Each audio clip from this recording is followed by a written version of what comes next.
In this unit, we're going to be talking about some foundational ways to support hormone health that can be applied to many different situations. So, for example, menstrual cycle, sleep cycle, thyroid, adrenal, and blood sugar. So these are all the different situations that you can apply the following recommendations. Let's start by going over some of the major contributing factors to hormone changes, and that can help us figure out how to shift them. The first is hormone disruptors in the environment. We touched on this a bit in our liver detoxification unit. So we're thinking about plastics, cosmetics, flame retardants, and pesticides. When we're exposed to a lot of hormone disruptors, we can start to see shifts in our hormones, including thyroid, including menstrual cycle, and also testicular health. The second is disruption in sleep cycles. This is actually one of the most common ways that people start to see their hormones change. So when we have irregular sleeping patterns, or if we're watching screens late at night, or if we're waking up in the middle of the night and turning the lights on, these are all different ways that your body receives confusing signals. You might remember that we talked about how the nervous system influences the hypothalamus, which then sends a cascade through the body. So if my brain is receiving confusing signals about when I'm sleeping and light exposure and even stimulation from what I'm watching, that's going to affect my hormone release. So we really want to support stable sleep cycles. The third piece is insulin resistance. We touched on this as well in our fatty liver conversation. One of the things that insulin resistance is associated with is problems with ovulation. So we know that certain conditions, specifically polycystic ovarian syndrome, we start to see an imbalance in hormones that are related to insulin resistance.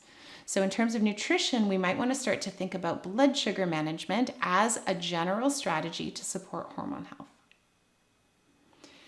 The fourth on the list is stress. And stress is a huge conversation. We definitely get into this in a lot more detail in our nervous system section. We know that when we experience a stress, that is received by the hypothalamus, and that actually can lead to a cascade that affects many different organs at once. So for example, when I have a high amount of stress coming in, even things like excitement, so what I might associate as being a positive stress, I will get stimulation of my thyroid to increase energy, my adrenal glands to help regulate my stress response, and also my liver because that influences my glucose.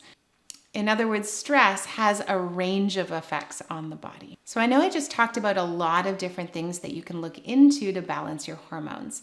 And it's not that we have to do these all the time perfectly. Life happens, and sometimes we stay up late, and sometimes we have stress in our lives, and that's really normal.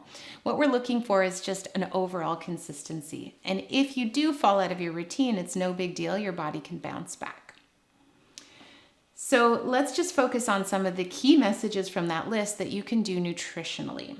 So the first thing is to stay nourished, making sure that you have adequate nutrients and that you're supporting yourself with enough calories and enough nutrition to let your body know that you're okay. The next piece with nutrition is to focus on stabilizing your blood sugar. And so again, we want to manage those high insulin levels by reducing sources of simple sugars in the diet. We're not talking about whole foods. We're not talking about fruit here or root vegetables. What we're talking about is juices and sweeteners and baked goods and things that can really fluctuate your blood sugar over time. And then finally, we want to mention maintaining a consistent sleep cycle.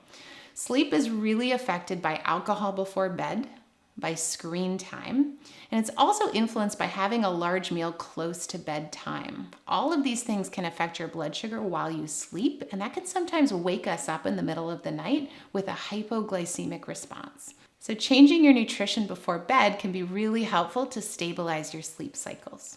So those are my top 3 recommendations to start with. And then from there, we can start to focus on specific areas of the body to support. So we've just gone over some really important general themes to support hormone balance, and now we're going to move into a conversation about the menstrual cycle.